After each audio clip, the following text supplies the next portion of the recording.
বন্ধুরা, আমি এখন ঠাকুরের পুজোর জন্য আমের শাখা আনতে যাব। এটাই তোমাদের দেখাচ্ছি, তোমরা দেখো। যাই আমি আম বাগানে যাই, আম বাগানে গিয়ে শাখা ভাঙবো। তোমরা দেখতে থাকো।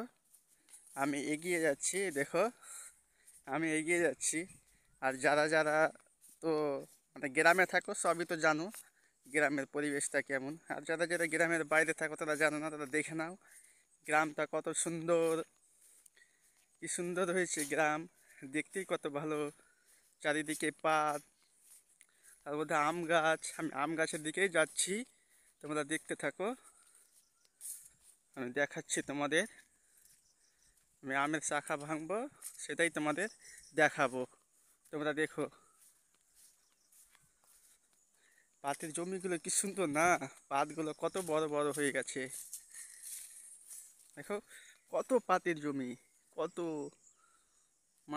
মানুষ খুঁজে পাবে না। আর এই দেখছো আম গাছ, এই আম গাছ থেকেই আমি শাখা ভাঙবো। আমি দেখবো কোনটা শাখা ভালো, সেটাকেই ভাঙবার চেষ্টা করব।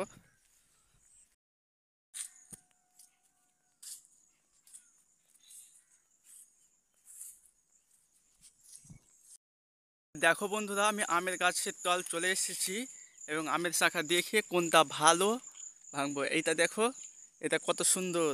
দেখো এটাকে আমি ভেঙে দিলাম, আর একটা লাগবে আমার, আর একটা ভেঙে নেব। এটাও দেখো, এটাও অনেক সুন্দর। তোমাদের দিকে যদি এরকম আমের শাখা থাকে অবশ্যই কমেন্টে জানাবেন। আমি দুটো ভেঙে নিলাম, এই দেখো দুটো ভেঙে, এই দুটোকে আমি 7টা করে পাতা রাখবো, রেখে তারপর ঠাকুরের পুজো করব। এই দেখো বন্ধুরা, কত ঝিঙে বাগান। এগুলো আমাদের না, আমাদের বাড়ির পাশের লোকেরই আছে, বলবো না যে আমাদের আছে। এই দেখো কত ঝিঙে, কত ঝিঙের গাছ। প্রকৃতিতে একবার দেখো যে কত সুন্দর, কি মরিয়ম। দেখো কত সুন্দর না বন্ধুরা? তোমাদের যদি ভালো লাগে অবশ্যই জানাবেন। আর আমি এবার বাড়ির দিকে যাচ্ছি, আবার বাড়ি যাচ্ছি। আমার কাজটা হয়ে গেল, আমার শাখা ভাঙা। এবার আমি বাড়ি যাচ্ছি।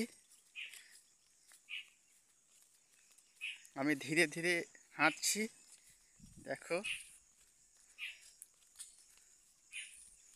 দেখতে কত ভালো লাগছে না বাগানটা।